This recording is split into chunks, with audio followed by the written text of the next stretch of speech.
6항 어떤 사람들이 믿지 않는 이유.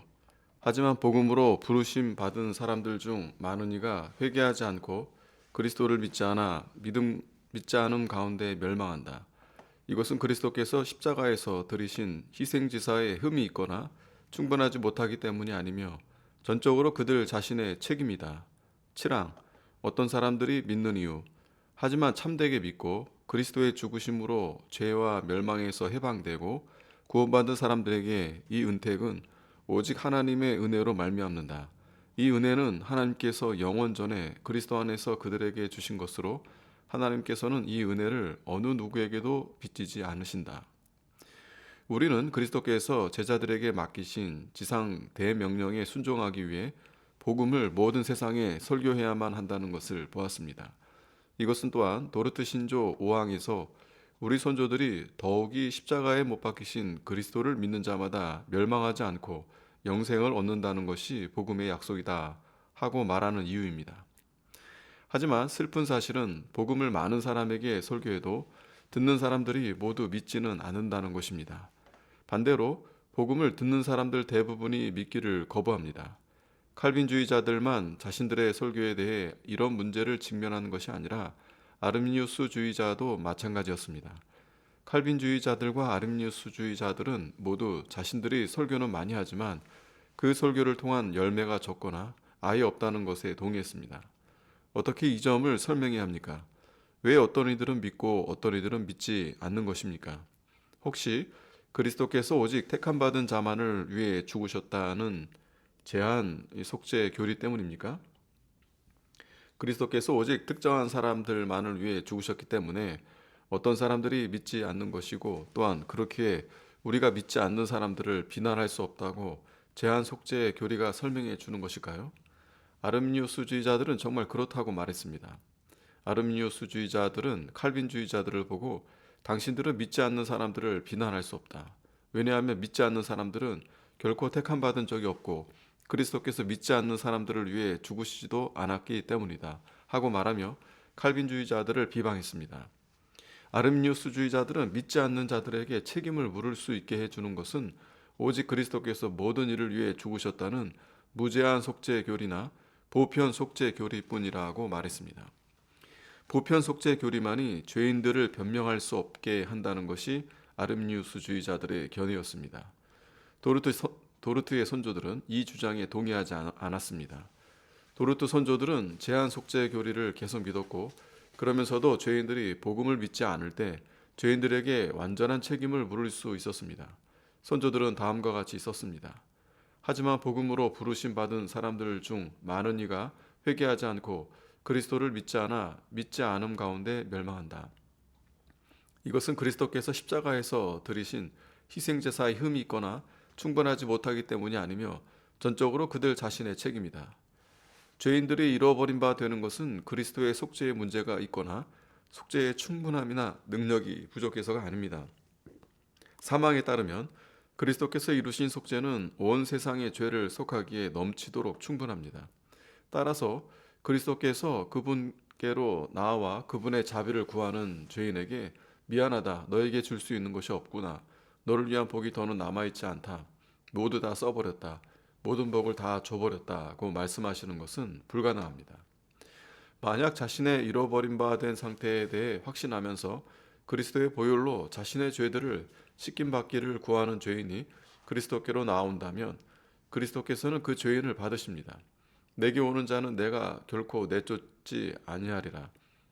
요한복음 6장 37절. 그렇게 그리스도께서 말씀하셨습니다. 사람이 믿지 않는 원인은 그 사람 안에서 찾아야 하지 그리스도의 사역에 결함이 있다고 해서는 안 됩니다. 죄인들이 복음을 거부하는 진짜 이유는 죄인들이 그리스도를 믿고 싶어하지 않기 때문입니다. 그러나 너희가 영생을 얻기 위하여 내게 오기를 원하지 아니하는도다. 요한복음 5장 40절. 예수님께서 유대인들에게 말씀하셨습니다. 신앙의 근본이 되고 맨 처음 하게 되는 행동은 그리스도께서 우리를 구원하실 능력이 있으시며 의지가 있으시다는 것을 믿는 것입니다. 우리가 그리스도 안에 있는 하나님의 자비에 대해 알게 되고 그리스도께서 진정 그분이 자신에 대해 말씀하시는 바로 그분이심을, 즉 죄인을 찾으시는 구원자이시고 죄인들을 사랑하시는 분이라는 것을 신뢰하게 되면 우리는 그리스도께 우리를 구원해 달라고 간청하게 되고 구원받게 됩니다. 구원은 그리스도의 주되심에 복종하는 것을 포함합니다. 우리는 그리스도를 우리의 죄들을 위해 죽으신 제사장으로서뿐 아니라 우리를 가르치시는 선지자로, 또한 우리의 삶을 다스리시는 왕으로 영접합니다. 복음을 들은 모든 죄인은 믿고 회개하도록 부르심을 받습니다. 만약 우리가 복음의 부르심에 순종하지 않는다면 그것은 우리가 원하지 않기 때문입니다. 이것이 바로 예수님께서 말씀하시는 바입니다. 이것은 받아들이기가 매우 어려우니까 다른 식으로 설명해 보겠습니다. 우리는 저는 할 수 없어요 라든지 아니면 저는 감히 그렇게 하지 않겠어요 하고 말하려 합니다. 저는 그리스도께로 갈 수 없어요 하고 말할 때 당신이 알아야 하는 것은 성경에서 할 수 없다는 말이 언제나 원하지 않는다는 말과 같은 뜻이라는 사실입니다.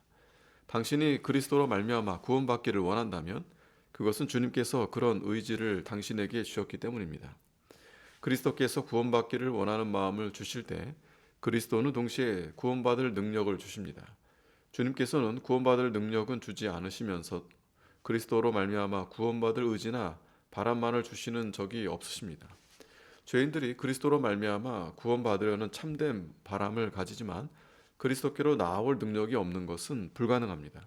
구원받기를 원한다는 사실은 바로 성령님께서 그 사람 안에 역사하고 계심을 말해줍니다. 성령님께서는 그런 죄인들을 확실히 그리스도께로 인도하십니다. 저는 할 수 없습니다 는 말은 저는 하지 않을 것입니다 는 말과 같습니다. 한편 저는 감히 그리스도께로 나아가지 못하겠어요 하고 말하는 분들 중 정말 그런 상황이며 그로 말미암아 어려움을 겪는 분들이 있다는 것을 저는 압니다. 그분들은 자신이 구원받아야 한다는 것을 알고 구원받기를 원한다고 정직하게 생각합니다. 하지만 구원이 자신을 위한 것인지에 대해서는 두려워하고 그래서 감히 못 나아가겠다고 말합니다. 잠시 멈추어서 당신이 말하고 있는 바를 생각해 보십시오. 그리스도께서는 사랑으로 가득하신데 어떻게 저는 감히 그리스도께로 나아가지 않겠다는 말을 할 수 있습니까? 죄인들을 받으시려고 팔을 크게 벌리고 계신 분께 감히 나아가지 않으려 하십니까? 그토록 상냥하고 사랑스러운 목소리로 죄인들을 초청하시는 예수님께로 돌아가기를 두려워하십니까? 하나님께서 명하시는 바를 감히 하지 않으려 하십니까? 하나님께서 우리에게 믿으라고 명하십니까? 예, 그렇습니다. 그의 계명은 이것이니 곧 그 아들 예수 그리스도의 이름을 믿고 따라서 당신이 저는 감히 하지 않겠습니다 라는 표현을 쓰려고 한다면 바르게 사용해야 합니다. 저는 감히 더는 거부하지 않겠습니다. 감히 더는 주저하지 않겠습니다. 제가 그토록 오래 기다렸다는 것이 부끄럽습니다. 저를 불쌍히 여기소서. 오 주님, 몇 년간 저는 주님을 거부해 왔습니다. 이것이 바로 감히를 바르게 사용하는 것입니다. 반면에 성경에는 사랑스럽고 상냥하며 달콤하고 부드러운 초청자들로 가득 차 있기에 감히 그리스도께로 나아가지 않겠다는 말을 하는 것은 그리스도께에 대한 모욕입니다. 그리스도께로 나오려 하지 않는 죄인들을 확신하게 하는 것은 쉽지 않습니다. 이 사람들은 자기 책임을 피하기 위해 거의 무슨 일이든 다 할 것입니다. 자신들이 그리스도께로 나오기를 원하지 않는다는 것을 인정하는 대신 계속해서 변명거리를 찾을 것입니다. 주 예수님께서 말씀하신 유대인들이 꼭 사악한 사람들은 아니었습니다. 유대인들은 경건했으며 절제된 삶을 살았습니다. 예수님께서 말씀하신 유대인들 중 많은 이가 바리새인과 서기관들이었습니다. 바리새인과 서기관들은 매우 경건했지만 그리스도께로 나오기를 거부했습니다. 그리스도께로 나오는 대신 바리새인과 서기관들은 성경을 연구했습니다. 예수님께서는 너희가 성경에서 영생을 얻는 줄 생각하고 성경을 연구하거니와 이 성경이 곧 내게 대하여 증언하는 것이니라. 요한복음 5장 39절 말씀하셨습니다. 우리는 이 구절을 원문을 해치지 않으면서 다음과 같이 읽을 수도 있습니다. 너희가 성경에서 영생을 얻는 줄 생각하고 성경을 연구하거니와 너희는 영생을 얻기 위해 내게로 나오지 아니하는도다. 예수님께서는 의도적으로 이렇게 대조하셨습니다. 예수님께서는 나는 너희가 행하는 것이 무엇인 줄 아노라고 말씀하십니다. 너희는 메시아의 오심에 대한 계시와 예언을 찾기 위해 성경을 읽고 구약 성경 토라를 연구한다. 그것은 좋은 것입니다. 예수님께서는 성경을 연구하는 것이 잘못되었다고 말씀하시는 것이 아닙니다. 성경을 연구하는 것은 좋은 것이다. 하지만 성경이 말하는 메시아가 지금 너희 앞에 서 있도다 하고 말씀하십니다. 그 메시아가 왔으나 너희는 내게로 오려 하지 않는도다. 오히려 너희는 너희 앞에 서 있는 메시아에게 나오는 대신 성경에서 메시아를 찾고 있노라. 예수님께서는 유대인들이 배역하고 메시아를 거부하고 있음을 드러내 보이십니다. 유대인들은 계속해서 성경을 연구하면서도 성경이 말한 그리스도는 계속해서 거부했습니다. 유대인들만이 이 죄를 범한다고 생각하지 맙시다. 복음의 부르심을 들었을 때 복음에 순종하는 대신 다른 것을 행하는 사람들은 여전히 있습니다. 복음에 순종하는 대신 다른 것을 행하는 사람들 또한 성경을 연구하고 좋은 책들을 읽습니다. 이런 성경 연구와 독서는 매우 중요한 것이며 칭찬받을 만합니다. 하지만 성경 연구와 독서가 주님께서 우리에게 진정 명하시는 것을 대신하지 않도록 주의를 기울입시다. 공부하는 것이 때로는 단지 믿기를 회피하거나 우리의 양심을 달래는 것일 뿐 아무것도 아닐 경우가 있습니다. 구원받은 사람들은 반드시 성경을 읽고 연구합니다. 하지만 여기에는 차이가 있습니다. 우리는 그리스도를 찾기 위해 성경을 읽고 다른 좋은 책들을 읽어야 합니다. 그리스도를 찾는 것이 우리의 목표가 되어야 합니다. 그렇지 않으면 우리의 모든 공부, 독서, 기도는 헛된 것이 될 것입니다. 이 말이 혹독하게 들리겠지만 저는 당신이 숨을 곳을 없애려는 노력을 하고 있는 것입니다. 성경은 더 강한 표현을 사용합니다. 우리는 거짓을 우리의 피난처로 삼았고 이사야 28장 15절 다윗이 시편 51편에서 말하듯 참된 구원은 정직함에서 시작합니다. 주께서는 중심이 진실함을 원하시오니 주님 저 자신에 대해 제가 정직하도록 해 주옵소서. 무엇 때문에 제가 아직 주님과 상관없는 자로 남아 있는지요. 주님 저 자신에 대한 진실을 보여주옵소서. 저는 너무 많은 변명들을 가지고 있습니다. 하지만 저에 대한 참된 진실이 무엇이니까? 예수님께서 우리에게 그 답을 주십니다. 너희가 영생을 얻기 위하여 내게 오기를 원하지 아니하는도다. 요한복음 5장 40절. 왜 주 예수님을 믿지 않습니까? 그것은 당신이 예수님을 믿는 것에 따르는 것들을 알고 있기 때문입니다. 당신은 죄된 삶을 버려야 할 것입니다.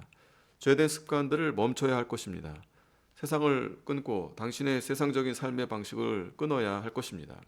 어린아이와 같이 되어서 하나님의 은혜와 성령님의 역사하심의 모든 것을 맡겨야 할 것입니다. 본선상 당신은 이런 것을 하기를 원하지 않습니다. 기적이 벌어지지 않는 한 원하지 않습니다. 우리는 우리 자신의 덕성, 예를 들면 자기 의로도 역시 그리스도께로 나아가기를 거부할 수 있습니다. 당신은 포기하려고 하지 않는 것이 꼭 노골적으로 드러나는 죄일 필요는 없습니다. 자신이 매우 경건하다는 자신의 판단을 포기하지 못할 수도 있습니다. 이것이 수많은 유대인들이 그리스도를 거부한 이유라는 것은 의심할 바가 없습니다. 유대인들은 언약 백성이었고 아브라함의 자손이었으며 모세와 성경의 학생들이었습니다. 유대인들은 이 랍비, 즉 나사렛 예수 앞에 자신을 낮추기보다 자신들의 옛 성경인 토라를 연구하고 히브리 알파벳의 모든 글자를 획 하나 점 하나까지 세웠습니다. 유대인들이 그리스도를 믿지 않은 진짜 이유는 완고한 자만심, 자기의 의, 자신들의 정통에 대한 고집이었습니다. 이것이 그 당시에만 가능하다고 생각하지 맙시다. 우리 역시 은혜교리에 대해 연구하는 것을 은혜교리가 말하는 그리스도로 말미암아 구원받기보다 더 좋아하는 죄를 범할 수 있습니다. 바른 교리는 매우 중요합니다.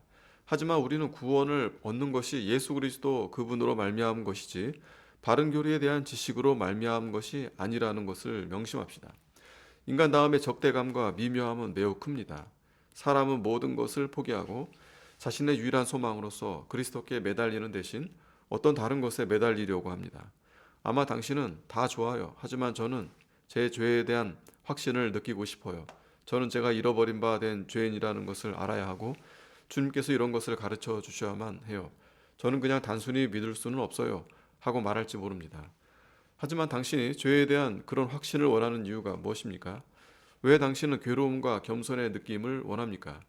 이런 것들을 통해 하나님 앞에 내어놓을 어떤 것, 그것을 가지고 있으면 당신이 하나님 앞에 더 받아들여질 만한 존재가 될 것이라고 생각하는 무엇을 가지려는 것이 아닙니까? 당신 자신은 그리스도 안에 있는 하나님의 은혜에 합당한 자가 아니라는 것을 알고 있습니다. 그러하기에 당신은 뭔가 더 필요하다고 느낍니다. 당신은 주님께서 당신을 돌아보시려면 뭔가 당신 마음의 틀이나 느낌이 있어야 한다고 생각합니다. 그래서 당신은 이런 것을 만들어 보려고 합니다. 어떤 청교도는 이에 대해 다음과 같이 잘 말했습니다. 사람들은 거미처럼 자기 배에서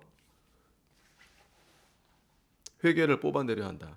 그런 느낌을 가진 후에야 비로소 사람들은 자신이 회개하는 죄인이기에 하나님께서 자기를 기뻐하실 거라 생각합니다. 하지만 당신은 그렇게 해서는 안 되며 오히려 잃어버린 바 된 죄인으로서 그리스도께로 나아가야 합니다. 아마 당신은 저는 그냥 단순히 믿을 수는 없어요. 이 시대에는 스스로 신자라고 주장하지만 삶으로는 신자가 아니라는 것을 보여주는 사람들이 많아요. 하고 말할지 모릅니다. 이것이 사실이기는 합니다. 하지만 당신은 여전히 믿음이 어떤 행위라는 속임 아래서 헛되이 수고하고 있습니다. 당신은 내가 오직 믿을 수만 있다면 모든 일이 잘 될 텐데 하고 생각합니다. 그렇게 생각하는 한 당신은 믿는다는 것을 해야만 하는 어떤 일로 생각하는 것입니다. 하지만 사실 믿는다는 것은 그와 정반대입니다. 믿음은 성령님께서 내 마음 안에 역사하시는 것으로 우리가 일에서 멈추는 것입니다. 믿음은 내가 할 수 있는 어떤 것도 하나님께서 받으실 만한 것이 아니며 내 유일한 소망은 다른 이, 즉 예수 그리스도께서 하신 일에 달려 있다는 것을 깨닫는 것입니다. 내 구원을 위해 행해야 하는 모든 것은 이미 2000여 전에 행해졌습니다. 우리는 그리스도께서 다 이루신 일에 의지하는 것을 믿음으로 배웁니다. 믿음은 노력하고 일하는 것과는 정반대입니다. 믿음은 내가 아무것도 할 수 없으며 또한 내가 어떤 일도 할 필요가 없다는 것을 깨닫는 것입니다. 일은 그리스도께서 이미 모두 행하셨습니다. 그것이 믿음입니다. 심지어 하나님의 백성조차도 계속 반복하여 배워야 하는 교훈은 일하기를 멈추는 것입니다. 가라앉는 배에 타고 있던 어린 소년에 대한 이야기를 들려드리겠습니다. 가라앉는 배에 달린 밧줄에 소년이 매달려 있었습니다. 소년 아래에는 구명 보트가 있었고 선원들이 밧줄을 놓으라고 소년에게 외치고 있었습니다. 소년이 뛰어내리면 밑에 있는 선원들이 소년을 붙잡을 수 있었습니다. 하지만 소년은 밧줄을 못 놓겠어요 하고 외치고만 있었습니다. 그 말은 사실이 아닙니다. 소년은 밧줄을 놓을 수 있지만 감히 그러지를 못하는 것이었습니다. 소년은 선원들을 신뢰하지 않았습니다. 소년은 내가 뛰어내리면 아마도 물에 빠져서 죽을 거야 하고 생각했습니다. 그래서 소년은 배가 점점 가라앉도록 밧줄을 붙잡고만 있었습니다. 그러다가 결국 소년은 밧줄을 놓았습니다. 소년은 선원들의 팔 위에 떨어졌고 구조받았습니다. 이 이야기를 만든 호라티우스 보나르는 이것이 바로 죄인들이 저는 놓지 못하겠어요 하고 말할 때의 의미라는 것을 보여줍니다. 죄인들은 자기 의를 붙들고는 놓지 못합니다. 우리는 모두 바로 이 근본적인 죄를 범하고 있습니다. 이것을 보여주시는 분은 오직 성령님이시며 성령님만이 우리로 하여금 자기 의를 놓고 오직 내 자비의 영원한 팔로 뛰어내리라고 말씀하시는 구주의 팔 안에 떨어지도록 하십시다. 이것을 보는 사람들은 다음과 같이 기도합니다. 오 주 예수여, 저의 의를 놓고 주님의 팔 위로 뛰어내리도록 저를 도우소서. 이것이 당신의 기도입니까? 당신은 다음과 같이 기도합니까? 주여, 저 자신 즉 자기 노력, 자기 의에서 저를 건져내옵소서. 주 예수님의 의를 제가 의지하도록 저를 도우소서. 비록 지금까지 당신이 인정하지 않고 온갖 종류의 변명들을 해왔더라도 사실은 당신이 주님만을 의지하기를 원하지 않았다는 것을 깨달았습니까? 이제 당신은 바로 당신의 반항이 문제였다는 것을 봅니다. 아마 당신은 이제 제가 얼마나 불쌍한 존재인지요. 예수님께서 유대인들에게 말씀하셨던 것이 바로 제게 하신 말씀이셨나이다. 오 주 예수님, 저를 불쌍히 여기소서, 저를 용서하소서 하고 말할 것입니다. 이것이 당신의 기도라면 은혜의 문이 활짝 열려 있습니다. 자신을 정죄하고 은혜로 구원받는 것이 유일한 소망인 죄인들에게 은혜의 문은 활짝 열려 있습니다. 구원은 그런 사람들을 위한 것입니다. 그리스도께서 당신에게 오라고 하시기에 당신은 그리스도께 나올 수 있습니다. 그리스도께서는 말씀하십니다. 수고하고 무거운 짐진 자들아 다 내게로 오라. 내가 너희를 쉬게 하리라. 아버지께서 내게 주시는 자는 다 내게로 올 것이요 내게 오는 자는 내가 결코 내쫓지 아니하리라. 요한계시록에서 성령과 신부가 말씀하십니다. 오라 하시는도다. 듣는 자도 오라 할 것이요 목마른 자도 올 것이요 또 원하는 자는 값없이 생명수를 받으라. 이것이 복음입니다. 부드러움이 당신의 영혼에 내리는 것을 느낍니까? 당신의 마음이 이상하게도 따뜻해지지 않습니까? 그 이끄시는 사랑을 느낍니까? 그것은 자신께로 이끄시는 그리스도의 사랑입니다. 그것은 성령님께서 당신을 애원하고 독촉하고 구애하는 것입니다. 그것을 끄지 마십시오. 내 마음의 목소리입니다. 라든지 다시금 사라질 그냥 스쳐가는 기분입니다. 하고 말하지 마십시오. 오히려 주 예수여 나를 도우소서, 나를 구원하소서 하고 말하십시오. 그리스도와 그리스도의 이끄심에 당신을 내어드리고 그리스도의 발 아래 엎드리십시오. 그러고는 말하십시오. 주여 저를 지나치지 마옵소서. 저를 주님의 팔로 취하시어 저를 구원하옵소서. 주여 이제 저는 구원받기를 원하나이다. 약하고 소망 없는 벌레와 같은 죄인 그리스도의 상냥한 팔에 나는 안기오니 주가 나의 힘이요 의로우심이라. 나의 예수님 나의 모든 것. 주님을 아는 분들이요 예수님께로 나오는 것이 죄송합니까? 죄송스러워하지 마십시오. 오히려 나아온 이는 제가 아니며 제가 한 일이 아닙니다. 그것은 모두 주님이 행하신 일입니다. 하고 말하십시오.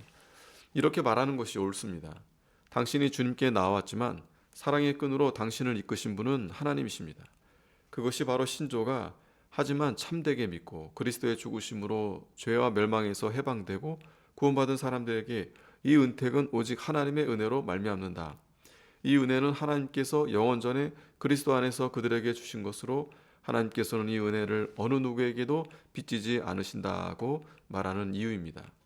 이상하지 않습니까? 이것을 이해하지 못할 수도 있습니다. 사람이 믿지 않는 것은 자신의 잘못이고 믿고 그리스도께로 나아오는 것은 그와는 상관없이 하나님의 은혜라는 것. 이것은 말이 되지 않습니다. 우리는 이 신비를 이해할 수 없습니다. 많은 이가 이해해 보려고 노력했습니다. 수세기 동안 신학자들이 하나님의 주권과 인간의 책임, 하나님의 선택과 인간의 책임을 한데 묶어 보려고 노력했습니다. 하지만 아무도 성공하지 못했습니다. 이 신비를 논리적으로 해결했을 때는 성경의 중요한 부분을 버린 경우입니다. 하나님의 생각은 우리의 생각보다 높으며 하나님의 길은 우리의 길보다 높습니다. 우리가 우리의 유한하며 죄악된 생각으로 이해하지 못하는 하나님의 논리가 있습니다. 하지만 성경이 가르치는 것은 비이성적인 것이 아닙니다. 그것은 우리의 이성을 능가하는 것이지만 인간의 이성에 반하는 것은 아닙니다. 우리 양심은 이것이 참이라는 것을 증언합니다. 우리 자신에게 정직하다면 우리는 믿지 않는 이유를 잘 압니다. 우리는 그 이유가 마음 깊은 곳에서 죄악된 길들을 버리기를 원하지 않으며 삶에서 그리스도의 주 되심에 복종하기를 원하지 않기 때문이라는 것을 압니다. 하지만 마찬가지로 주 예수 그리스도를 은혜로 믿고 구원에 이른 사람들은 이 모든 것을 오직 하나님의 값없는 주권적인 은혜로 받은 것임을 잘 압니다. 하나님의 백성은 모두 주님께서 자신의 삶에 끼어들지 않으셨다면 자신이 결코 구원받지 못할 것이라는 사실을 확신합니다. 하나님의 백성은 자신들이 스스로 남겨졌다면 결코 주 예수 그리스도께서 나아가지 않을 것이라는 사실을 압니다.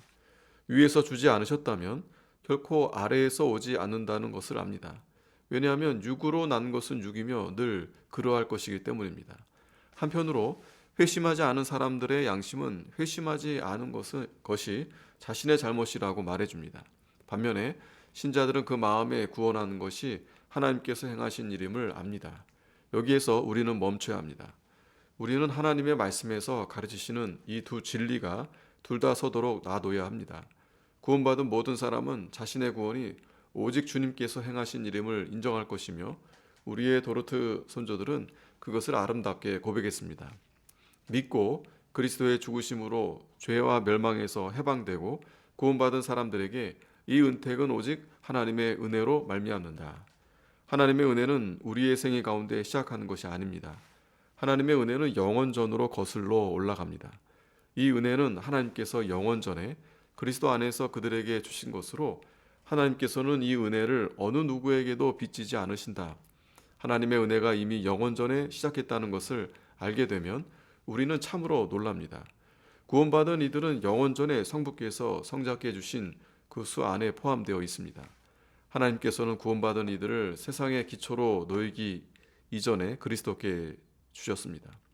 불쌍한 죄인인 나에 대해 영원 전에 하나님께서 화평의 생각을 품으셨다는 것이 얼마나 큰 신비인지요. 왜 저인가요? 왜 하나님께서 어떤 이들은 지나치시고 그 사람들을 불신앙 가운데 남겨두시면서 똑같이 불쌍하게도 안 믿는 사람인 저는 취하셨을까요? 왜 하나님께서 저에게는 그분의 아들을 선물로 주시고 또한 그 아들을 영접할 믿음도 선물로 주셨을까요? 이것은 모두 은혜입니다. 신자는 자신이 가진 모든 것을 하나님의 은혜로 돌립니다. 이런 방법으로 하나님께서 모든 찬송과 존귀를 받으십니다. 신앙과 회개는 모두 영원전에 있는 원천에서 나옵니다. 내가 받은 모든 것은 그리스도와의 연합에서 흘러나옵니다. 신자들은 자신들의 머리와 하나입니다. 그리스도께서 신자들을 위해 구원을 얻으셨습니다. 그리스도께서 그분의 백성을 대신해 십자가에서 죽으셨습니다.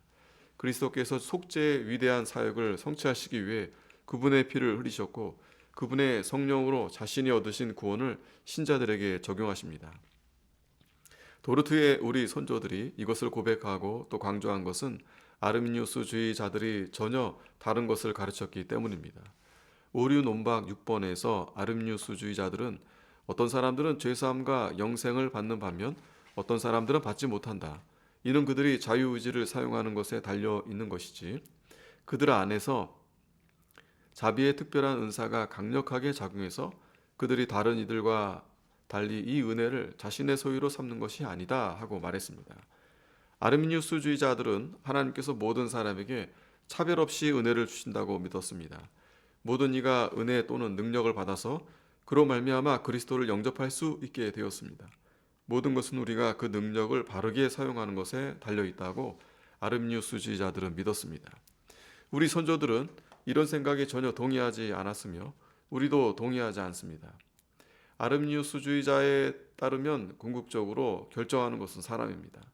하나님을 그 결정에 의존하도록 만드는 것은 사람이지 그 반대가 아닙니다. 이것은 신성 모독입니다.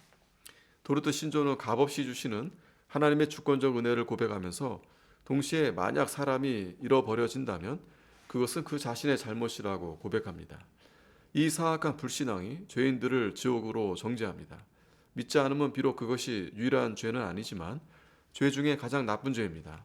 죄인들이 지옥에 갈 때 죄인들은 다른 많은 죄, 즉 원죄와 자신들의 행한 자범죄들로 말미암아 지옥에 갑니다. 하지만 죄 중에 가장 큰 죄는 믿지 않음입니다. 믿지 않으면 다른 죄들이 용서받지 못하도록 합니다.